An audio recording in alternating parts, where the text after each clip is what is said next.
Bismillahirrahmanirrahim. Assalamualaikum warahmatullahi wabarakatuh.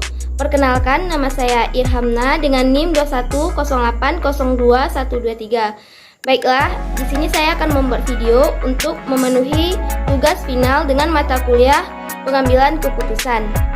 Dalam video ini saya akan menjelaskan terkait materi yaitu yang berjudul pemecahan masalah sebagai teknik pengambilan keputusan. Nah, sebelumnya di sini saya akan menjelaskan terlebih dahulu apa itu pengambilan keputusan. Jadi, pengambilan keputusan itu adalah menentukan suatu jalan keluar dengan komunikasi bersama-sama, ataupun dengan kata lain, pengambilan keputusan itu terdiri dari beberapa orang untuk mencapai sebuah tujuan tertentu. Nah, kemudian mengenai materi pemecahan masalah, hasil dari aktivitas pemecahan masalah adalah solusi. Memikirkan masalah sebagai suatu hal yang selalu buruk merupakan hal yang mudah untuk dilakukan karena kita jarang mengartikan fase mengambil keuntungan dari sebuah situasi, sama halnya dengan kita memperbaiki sebuah situasi yang buruk. Nah, kemudian pengertian dari pemecahan masalah ini merupakan salah satu kriteria penting dalam meningkatkan efektivitas kepemimpinan seseorang yang menduduki jabatan pimpinan. Dalam pemecahan masalah terdiri dari dua jenis masalah. Yang pertama yaitu masalah sederhana atau yang disebut simple problem, dan yang kedua masalah rumit atau complex problem. Kemudian masalah sederhana memiliki ciri-ciri yaitu berskala kecil, berdiri sendiri, tidak mengandung konsekuensi besar, dan pemecahannya tidak luas dan mendalam. Sedangkan masalah rumit memiliki ciri-ciri yaitu berskala besar, tidak berdiri sendiri atau memiliki kaitan yang erat dengan masalah lain, dan mengandung konsekuensi yang besar, dan pemecahannya memerlukan pemikiran tajam dan analitis.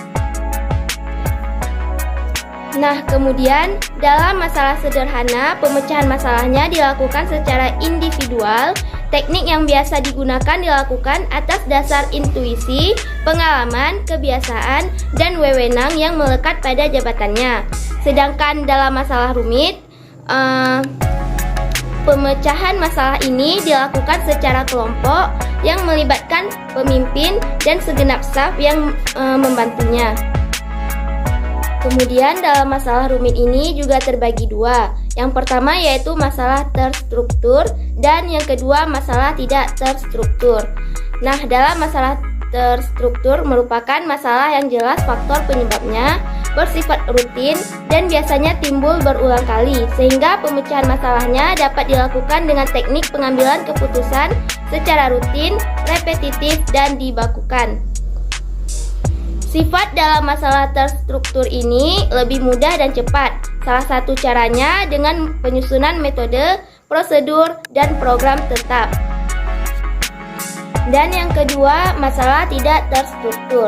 Ini merupakan penyimpangan dari masalah organisasi yang bersifat umum, tidak rutin, dan tidak jelas faktor penyebab dan konsekuensinya. Dalam masalah tidak terstruktur ini, sifat pengambilan keputusannya relatif lebih sulit dan lebih lama, sehingga diperlukan teknik pengambilan keputusan yang bersifat non-programmed dan decision making. Nah, kemudian ada beberapa tahap-tahapan dalam pemecahan masalah, yaitu yang pertama aktivitas intelijen, yaitu mencari kondisi-kondisi yang memutuskan solusi di dalam lingkungan. Dan yang kedua, aktivitas perancangan, yaitu menemukan, mengembangkan, dan menganalisis kemungkinan-kemungkinan daripada tindakan. Dan yang ketiga, aktivitas pemilihan, yaitu memilih satu tindakan tertentu dari berbagai tindakan yang tersedia di dalam permasalahan. Selanjutnya, yang terakhir, terdapat beberapa teknik pengambilan keputusan dalam suatu masalah. Yang pertama yaitu teknik kreatif.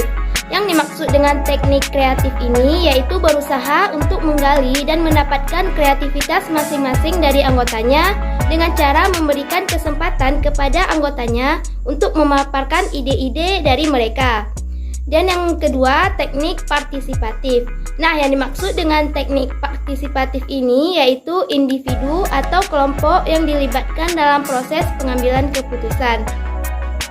Nah, hanya itulah yang dapat saya paparkan. Apabila ada salah-salah kata, saya mohon maaf. Sekian dan terima kasih. Saya akhiri. Wabillahi taufik wal hidayah. Assalamualaikum warahmatullahi wabarakatuh.